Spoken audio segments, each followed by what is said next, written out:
সকালে ঘুম ভাঙতেই বাইরে তাকিয়ে দেখি অনেক বৃষ্টি হচ্ছিল। এই বৃষ্টিটা আসলে অনেক হওয়ার দরকার ছিল, কারণ 4-5 দিন ধরে ওয়েদার এত গরম ছিল। তবে অনেক বৃষ্টি হওয়ার পরে আমার ফিল হচ্ছিল যে গরম একদমই কমেনি। আর বৃষ্টি দেখে প্লাস যেহেতু আজকে একটা ছুটির দিন ছিল, তাই আমার মনে হচ্ছিল যে আজকে একটা চিট ডে হবে। কারণ আমি হচ্ছে টানা অনেক দিন ধরে সকালে শুধুমাত্র ভেজিটেবল এবং সিদ্ধ ডিম দিয়ে নাস্তা করছিলাম। তো আজকে মনে হলো যে আমি একটু পরোটা খাই, সাথে হচ্ছে ডিম পোচ আর হচ্ছে একটু মাংস ভুনা। কারণ একটানা যখন সিদ্ধ ডিম দিয়ে ব্রেকফাস্ট করি তখন কিছুদিন পরে আসলে একটু বিরক্তই লাগে। আর ফুড কিন্তু মানুষের হ্যাপি হরমোনকে অ্যাক্টিভ করে। আর আজকে ব্রেকফাস্টের সময় কেন যেন আমার সালমা শাড়ি গানটা খুব শুনতে ইচ্ছা করছিল।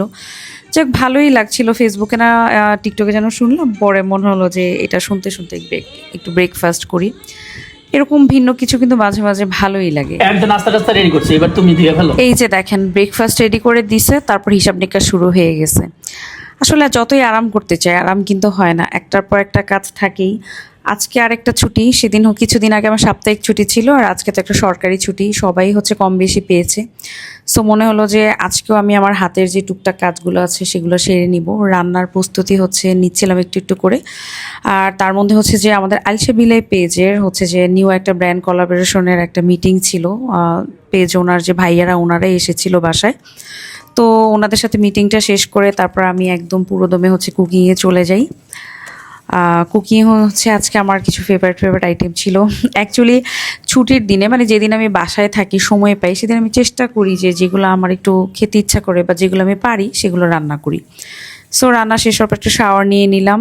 আর এই যে আমার প্রিয় খাবার, যেটা খাসির কলিজা, লইট্টা শুটকি ভুনা, আলু দিয়ে করলা ভাজি, আর আগে একটু কচু শাক ছিল।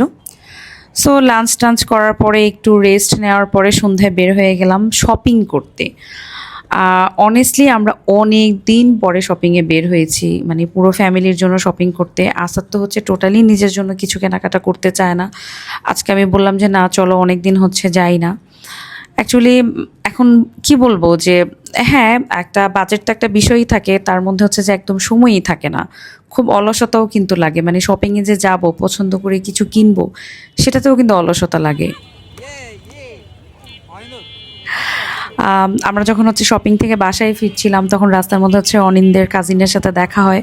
ওরা দুজনকে দেখতে পেয়ে ভীষণ খুশি হয়। সো বাসায় ফেরার আগে মনে হচ্ছিল যে অনিন্দের একটু ক্ষুধা লেগেছে, একটু বাইরে কোথাও বসে একটু খাই। এটাও কিন্তু ইদানিং আমাদের খুব একটা ভালো যে লাগে, ইচ্ছা যে করে, এরকম না। মানে আসার তো হচ্ছে টোটালি চায় না বাইরে খেতে। আমিও যে ইদানিং